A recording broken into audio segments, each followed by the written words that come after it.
So, ayan guys, welcome back to my YouTube channel. It's second dish, Filipino dish na gagawin natin ngayon. At ang naisip ko para mabilisan lang is yung corned beef. Gagamit na lang tayo ng mga naka-can corned beef na. Okay? So, samahan niyo ako sa ating second dish. Ako guys, ang nakalakihan ko na talaga na corned beef is yung may mga patatas, diced potato. So, yun yung gagawin natin. Tapos, maraming sibuyas.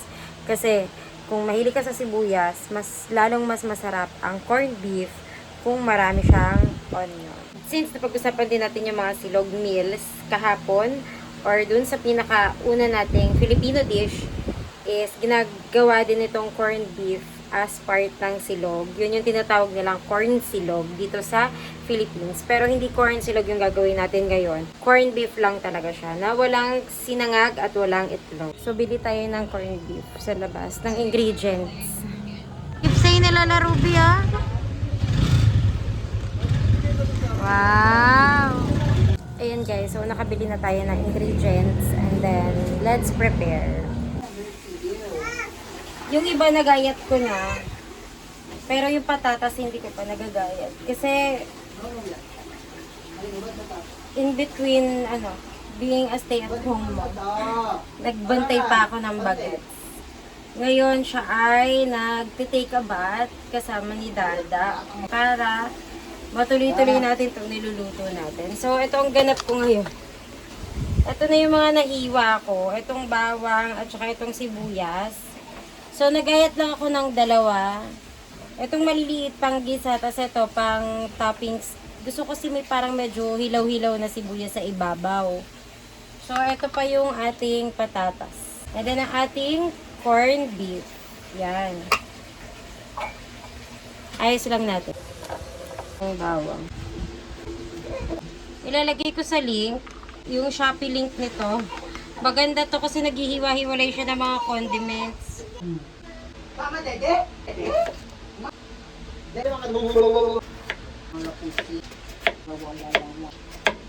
Yan. Okay na to. Gusto namin kasi ni Daddy Cesar may balat. Tsaka yung mga bata kumakain naman ng patatas na may balat. Yan. So, magtimpla muna tayo ng coffee. Ito pala yung coffee ko, yung Lux Slim. Kasi medyo nagbabawas tayo ng weight. So, para hindi masyadong madami yung makain ko. And then, matunaw niya yung mga kakainin ko mamaya. Okay, gawa muna tayo ng coffee. At na scoop nito, may kasama na siyang scooper para sa isang cup.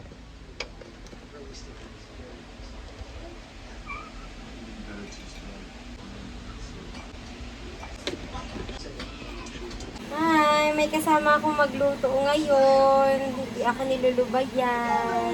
Habang tayo ay nag-aantay lang. Di pa ka nag-start mag-cook, gawa nito.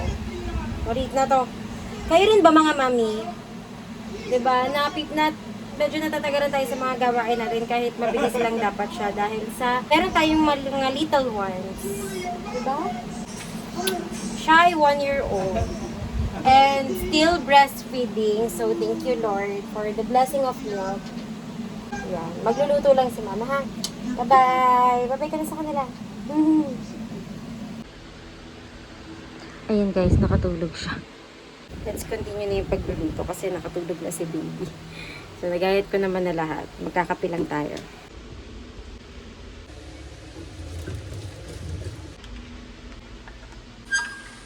So, yan. I-open na natin to. Tapos, dito lang siya binubuksan.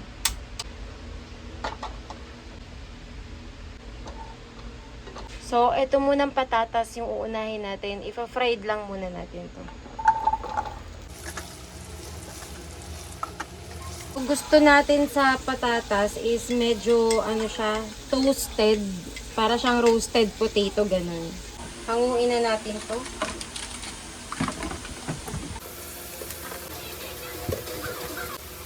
Yan, lutuin na natin to. Yan, ko lang yung apple.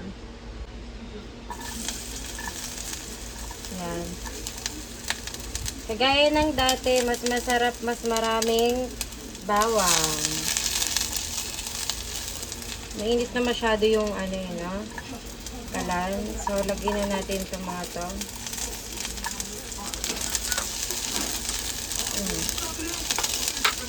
Masyado nang mainit.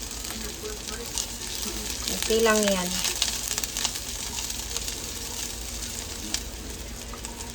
Masarap yan toasted. Tapos ito na, ang pinaka main ay ang ating corned beef.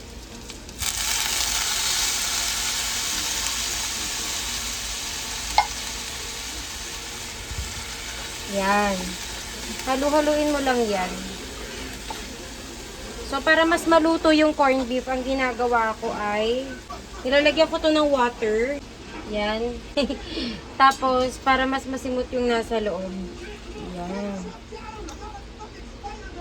Sinesimmer ko lang siya. So, habang ginagawa natin yan, pwede na natin lagyan niya ng mga pampalasa. Kagaya ng paminta, pepper. And then, salt.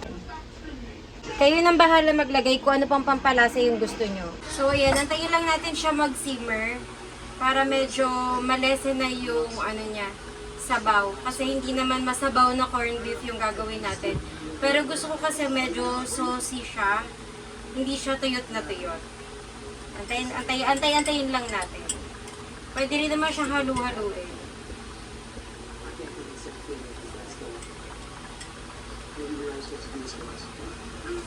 Then, lahat pala ng link na gusto nyo, na nakikita nyo dito sa ating small kitchen, let me know para masendan ko kayo ng Shopee link.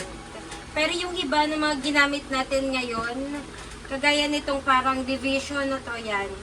Ilalagay ko rin yung link niya sa description box. Yan.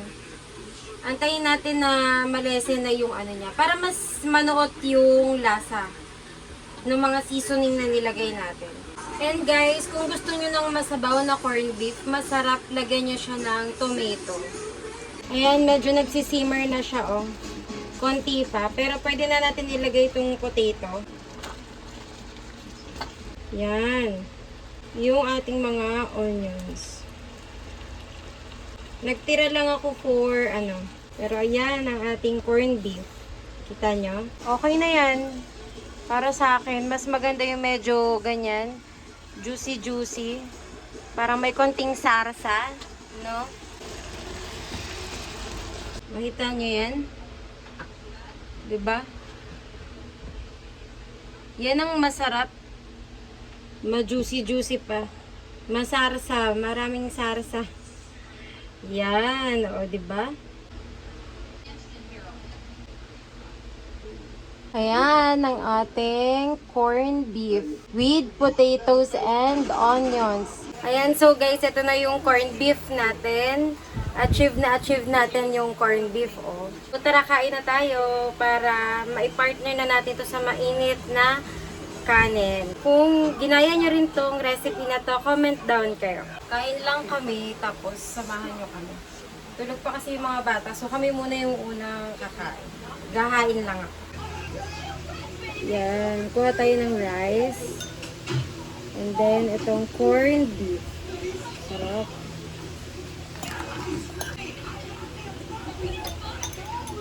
Diba? Kain tayo. First bite.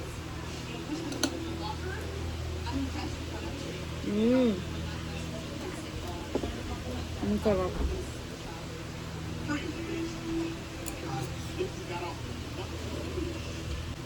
So, sana guys, nabigyan namin kayo ng idea kung anong pwede nyong ulamin today.